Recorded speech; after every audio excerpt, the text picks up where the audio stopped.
Welcome to a new episode of my speed art series. I'm Jamie W., otherwise called Pokeprism, and today Pokemon is on the docket.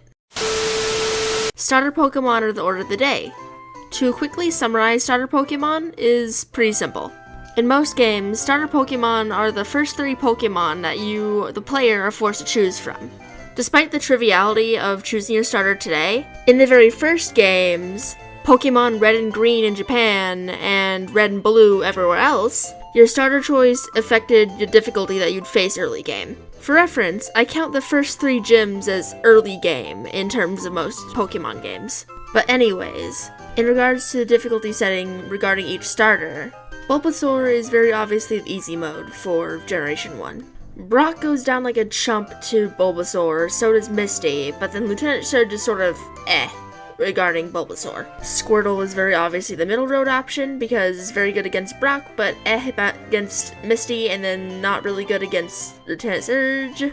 And finally, Charmander gets to be the hard option because Misty and Brock will beat Charmander into the dirt, and Lieutenant Surge is just kind of around Charmander. But besides explaining the concept of starter Pokemon, this video is going to go into my favorite starters for each generation and also type, and also talk about some other things on the top of it, so here we go! To retread the ground I just talked about, let's talk about the Kinder starters to start out. I have the most experience with Charmander up front, because I played with them in X, and I also think that Squirtle is a pretty solid Pokemon, but Bulbasaur is by and far my favorite of the 3, after a lot of deliberation. I feel like the only notable Bulbasaur I've had was in Pokemon Let's Go Pikachu, because I had one on my team because I wanted one. In regards to Johto, I've never actually played any of the games set in Johto, but of the 3 starters, I find myself liking Chikorita the most. Unlike the Kanto games, choosing the grass type in Johto, as far as I know, meant that you were condemning yourself to a hard early game. But hey, what do I know about Johto? Moving on to Hoenn, thanks to the fact that I grew up playing Ruby and Omega Ruby, albeit with more Omega Ruby than regular Ruby, my starter choice for Hoenn is simple: Torchic. I mean, I like Mudkip. I love the Mudkip, but he's not my favorite anymore.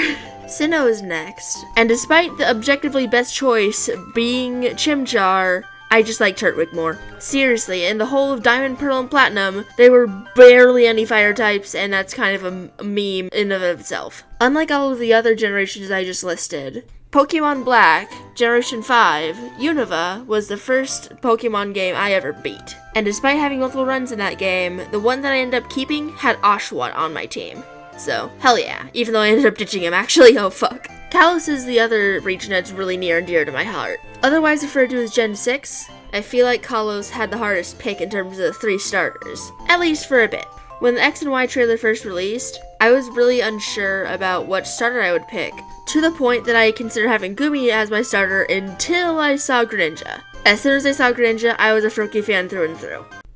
Also, there's the whole thing with frogs being gay now, I guess? I'm chill with that, but something I wanted to bring up. Anyways, moving on to Generation 7, of those 3 starters in Sun and Moon, and also Ultra Sun and Moon, Popplio is by and far my favorite. And finally, to round things out, we have Generation 8, Galar. I feel like Galar wins the award for hardest choice because all 3 starters are pretty solid.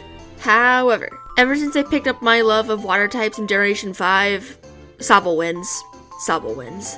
I just ran through my favorite starters for each generation, but by type, they're pretty simple. And also something you could probably guess by looking at the footage. Chikorita is my favorite grass type, Torchic is my favorite fire type, and Popplio is my favorite water type. Now that I think about it, Meganium, Blaziken, and Primarina sound like a really awesome trio to have on a team sometime. Also gonna bring up the elephant in the room that is Generation 9 being on the horizon. Namely that I've been seeing all the memes regarding the new starters, and all I can say is, we don't have enough data right now, just don't get overhyped for mons that have just released, seriously. Anyways, I'm gonna be upfront with y'all. I feel like Pokemon needs a major tune-up in terms of starter Pokemon, among other things. There are several ways to remix the concept of starter Pokemon, actually. It can be as simple as remixing the Pokemon used, the typings used, that sort of thing. Of the Poketubers that I know of, Emperor Cubone did the best job talking about remixing the starter Pokemon concept. I will link to his 2 other videos in the description. As today's final talking point, I'm going to go over what I want to do with Pokemon in the future. Of future video possibilities, I have 2 more model kits that are Pokemon related. Them being Lugia and Eevee, and I think that'd be a fun topic for a simple build video, yeah? In regards to game Shisa, I'm actually still trying to complete Pokemon Legends Arceus. Despite the fact that I ended up playing through Brilliant Diamond, I actually really didn't enjoy it that much, besides the spectacle of the final battle, really. And I don't mean, like, really cool, awesome final battle, like a close battle, no. For reference, Cynthia's team basically punishes you for coming in with the expectation that you're going to use super direct advantage to win the day. No. You have to have a better strategy than that. Cynthia's fight, by design, makes you think more about what you're doing rather than just what moves you have. In my case, Cynthia's Garchomp was actually kind of a pushover. That is, if you actually use a strategy. Given what I had on hand in that battle, my strategy for taking down Cynthia's Garchomp was very simple. My Torterra has a metronome. Grass moves do neutral damage against Garchomp, so use the same grass move until it goes down. And I ended up winning! That was great! I loved it! Hell yeah! But that was really the only bit of enjoyment that I had playing this game besides watching a grunt steal my Chansey.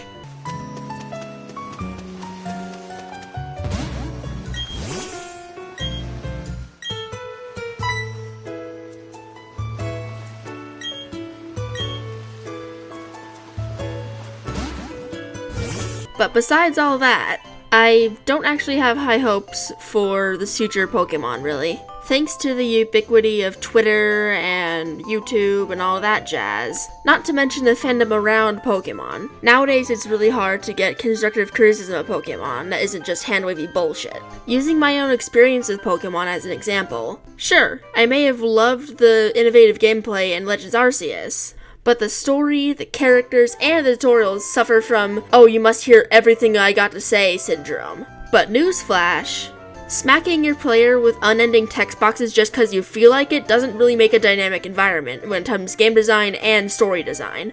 And unfortunately for everyone involved, this has been an issue since Generation 4. And that's why most Pokemon games don't really have a good story. These stories aren't really driven by anything besides the main character, your player character. But then that ends up bumping up with the fact that your player character is a silent protagonist, which is a whole other can of worms. Oh, and I didn't forget there's actually good stories in the Pokemonverse either. Story-wise, the Pokemon games with the best stories were Pokemon Colosseum and Pokemon XD Gale of Darkness. Seriously. And the commonality that both these games share in regards to their story is that your protagonist, regardless of what name you give them, is a defined character. As another example, ever since Sun and Moon launched, Generation 7 story was pilloried endlessly. Both for what amounted to a tutorial that was the entire first area, but also the many flat and underused characters, and also the very flat main villain team. The consensus seems to be that the story is boring at best and an obstruction at worst. However, I feel like there was a very simple solution to fixing this game's story. Maybe not a complete solution, but a solution nonetheless. Instead of having the usual silent protagonist that does everything awesomely, because why not, what if the 2 playable characters were Lucamine's children, Gladion and Lily? Like, even better, have them be different story options. That'd be amazing, wouldn't it? Oh gods, I'm getting off topic. Anyways, as a result of all my dissatisfaction with recent Pokemon's goings-on, I'm not going to get Pokemon Scarlet or Violet on release day. I'm going to wait at least a week for the reviews to come in before I get either of these games. My reasoning is pretty simple. I don't wish to partake in these games if it's just going to be more of the same. I want something new, something better, but that's not going to happen unless something really drastic happens.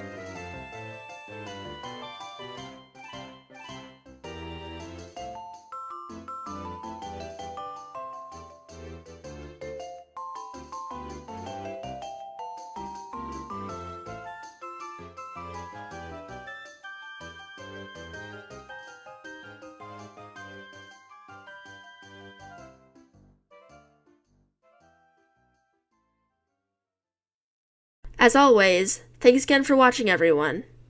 And here's the final piece. I'm very happy with it. Have a great day.